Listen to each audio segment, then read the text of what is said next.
full starting contingent for Tennessee, and Coach Barnes will join us momentarily. As you can see, Jordan Bone, Admiral Schofield, Lamonte Turner, Grant Williams, and Kyle Alexander. And again, please, especially with all 5 of our players, please direct your question to a specific player. If you'd like multiple players to answer your question, then just let us know that. But please have at least one name to start all your questions with. And we're ready to go. Lamonte, I know you guys, right here. Well, I know you guys have said you guys have allowed 15 threes in the last 2 games. And you guys have said guys are just hitting tough shots. But do you think part of that is you guys allowing teams to get into a rhythm early and kind of getting things going? Yeah, I think in those games, our offense taking tough shots, not getting the shot that we want, not making them work, kind of leading out to them opening the floor and kind of driving and kicking and them getting the momentum. So I think it's our offense that kind of lead to stuff like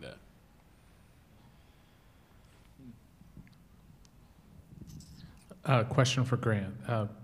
What are your thoughts on Tyler Cook, Iowa's power forward, and what have you seen from him if you've watched him this year? Very talented. I've known him for a couple of years. Tyler's very athletic. He's dominant in the post.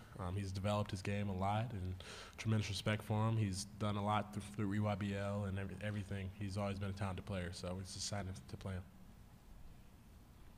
Jordan, that was a good question about knowing other guys.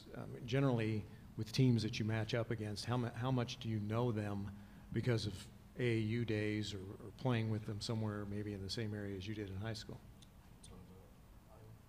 No, any team in particular that you play. How many times do you run into guys that you know other than matching up with them during the course of a year? Right. I've run into a couple guys. I have a lot of guys that, played on the circuit with me in the AAU days. I've seen a lot of familiar faces. I'm not really sure how to put names with them, but I've definitely seen a lot of familiar faces. So I just think it's really exciting and shows how important AAU is. Just playing in the circuit, getting that exposure, and now just seeing everybody all together on this large playing field of NCAA basketball just means a lot. Jordan, question for you. Now that you're back at this stage, have you at all thought about, or maybe it's distant memory, that last shot last year against Loyola? Yeah, I've gotten a lot of questions about that Loyola game. I feel like moving forward from that, it's definitely something that you remember.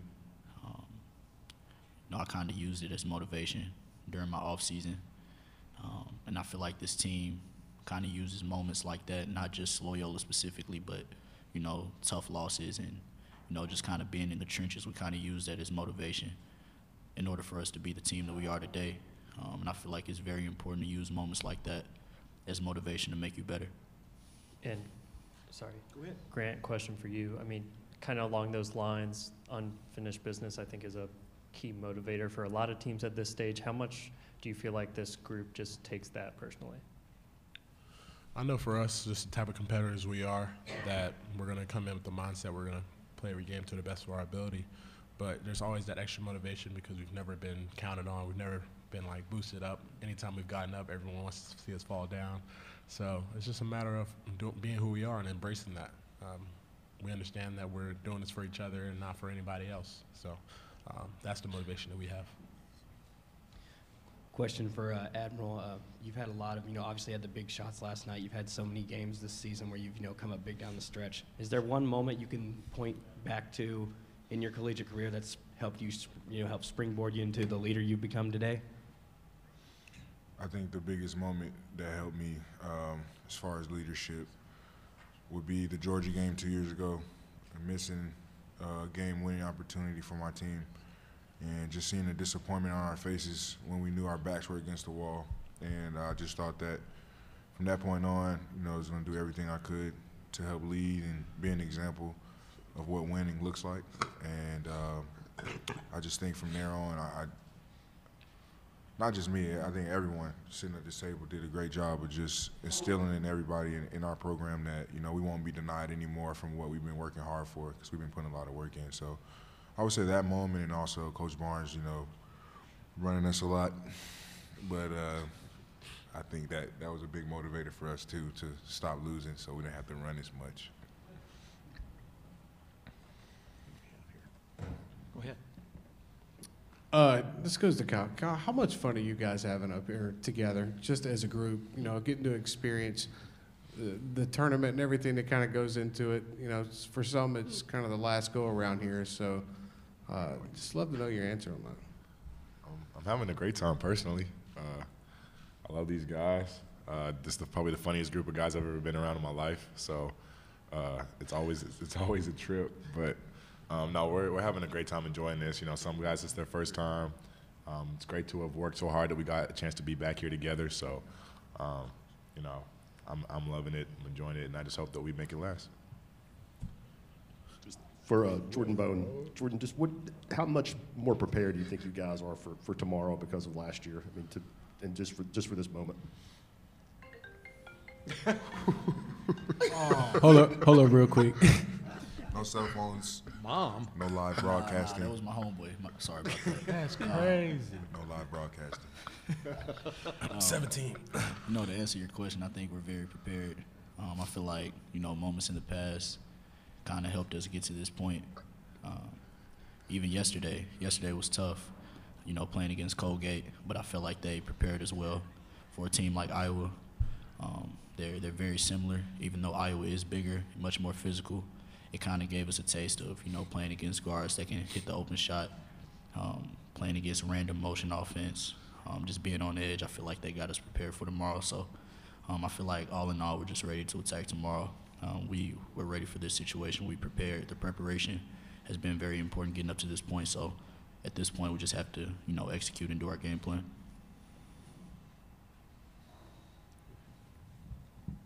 Question for Admiral. A guy like Luka Garza who can pop out and hit those shots, how do you guys defend people like that? And maybe have you gone against guys like that earlier this year that you can kind of compare to? Well, we've gone against a lot of teams that have what we call like a prototypical stretch forward, guy that can step out and, you know, space the floor offensively. But, I mean, it's March. Like I said yesterday, it seems like everybody's percentage goes up at least 10% in March. So all you can do is really just make the shots tough as possible. And, you know, the game is never perfect. And they're a talented team. Luke Garza, he hit 3 yesterday, but, you know, his percentage doesn't say that he's a, you know, big-time three-point shooter, but that's just, it's March, and guys are competing, and players make plays around this time of the year, so you got to respect everybody's ability to shoot the ball, especially a team like Iowa. And their pure motion offense is great because they get a lot of just different, get into a lot of different actions and space the floor and get their guys good shots and good looks, and they move the ball well. So basically, you just got to communicate at a high level. And nothing's going to be perfect, but can't beat yourselves by giving them extra possessions or giving them offensive rebounds and things like that. So they're going to hit their shots, we're going to hit ours, and, you know, we're both going to compete, and it's going to be a good game. Lamonte, this time of year, the officials are also officials that you don't necessarily know from the SEC. Do you find that it is a different game depending on the officials that you have? Well, yeah, definitely for a guy like me that likes to get up and kind of pressure the ball. You kind of got to get a feel of, you know, what these officials call, like the different type of calls they call, you know, with like hand checks and stuff like that. So beginning of the game, coach always tells us to kind of, you know, get a feel for everything. That way you're not getting silly fouls and stuff like that. So I think that's definitely big around this time of the year. And being older guys, you know, you understand that different officials have different type of calls and stuff like that. So, yeah. Nice. Anybody else? Great. Terrific job as always. We appreciate it. Good luck tomorrow. Thank you. Kyle, you got to grow up, bro. Coach Barnes in just a couple of minutes.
coach is well rested and ready for your questions. Go ahead. Rick, you've given up 15 threes the last 2 games. How much of that is a concern to you going forward? Well, some of those have been unbelievable shots that I don't think we could defend it any other way than we did. I mean, they're going to make some of them, but some of the shots that all you can do is get as close as you can, try to contest a shot without fouling, and some of those are really deep threes, and we played 2 teams that shot it great. And but when you can win a game in the NCAA tournament when a team makes 15 threes like that, and the crowd's pulling for them, and I thought we showed the maturity that we needed to show. But it's not that we're not trying to defend the three-point line. It's not. I mean, you got to give them credit for they making the shots. I mean, it's not like they're layups either. They're making shots from very deep range, and that's part of the game. And that three-point line is a great equalizer in some ways. Coach, you guys are pretty much in the exact same spot you were this time a year ago. How much more prepared or do you think your kids are to handle what's going to happen tomorrow? Well, I think, again, they realize how this time of year, how it's a matter of executing, doing what you have to do, and having a lot of respect for your opponent, which I know they do. And but it's about, again, this time of year, teams know each other. You know your own team. Every player should know his role, what he has to do, and you want to see your players do what you've asked them to do all year and do it at a very high level, and know that it's going to be hard because teams right now should be playing their best basketball. Coach, you said you're not guarding the three-point line, but maybe you're guarding personnel more, and does it make it more challenging when you have, 4 shooters on the floor at a time like Iowa? Yeah, well, I mean, we played Auburn, they had 5, so it's always a challenge when you have to guard the three-point line, and then you throw the fact in that Iowa's got an inside game too, where they very much will play inside out, but if they get good looks at it, they're going to take it. I don't think they force a lot of threes, and the last 2 opponents, they were going to live on that three-point line. I don't think Iowa feels they have to live back there, but certainly our last 2 opponents have, that's what they were willing to do, shoot 30, 40 threes if necessary, but yeah, that line is there, and you've got to deal with it. It's been there 32 years. Can you have imagined the evolution that we are here today and talking about taking 35 or 40 of those? Well, and again, I looked at last night when I was watching the tape, and there's experimenting right now in the NIT with moving that line back, and I bet they made 10 of them yesterday behind that line.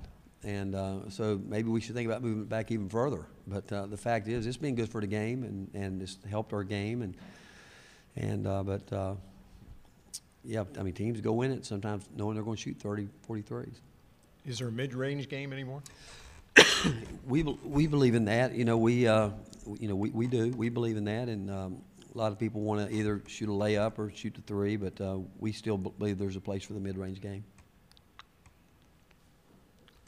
Over here in the corner.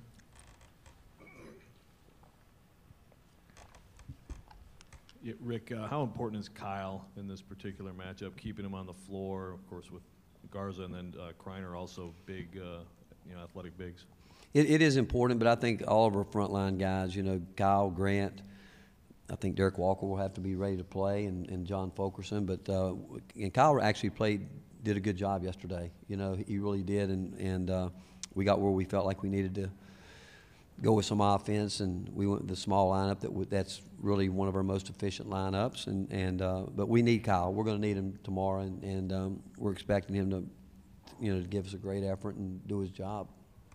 Coach, it looked like Iowa changes defense a lot, will work in a lot of zone. Just how important is it that you play inside out, not get lured into settling like you say? Yeah, I think it's important that we flow, that we play, and yesterday, they were back in there as far as you could probably go, and I think that we've got to work hard at taking the slack out of it, get the ball moving, and do the things that we do. And we've been good against zones all year, really, and we just got to continue to do what we've practiced all year and the way we played. And we got to get our post guys working better than they did yesterday.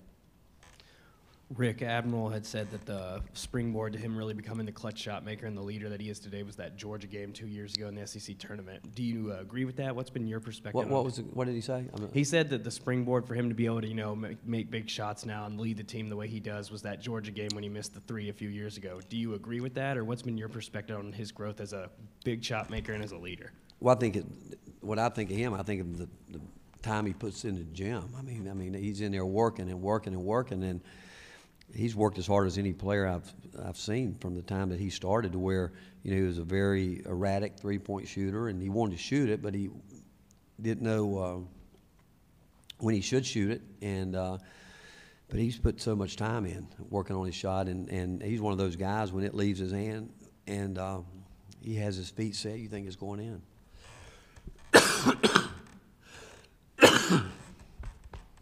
Yesterday you mentioned the team was anxious. Do you think that was just a matter of it just being the first game of the tournament, and do you expect that to continue tomorrow?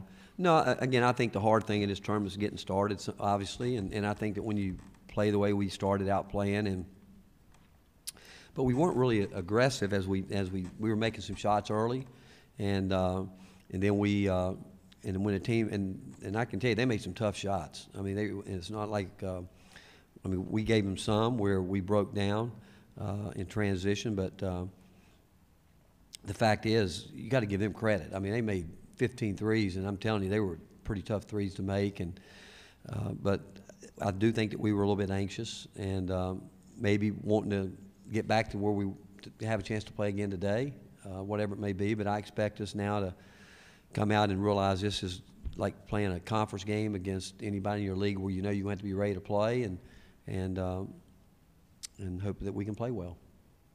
Is it about finding your rhythm, you think, after a little layoff?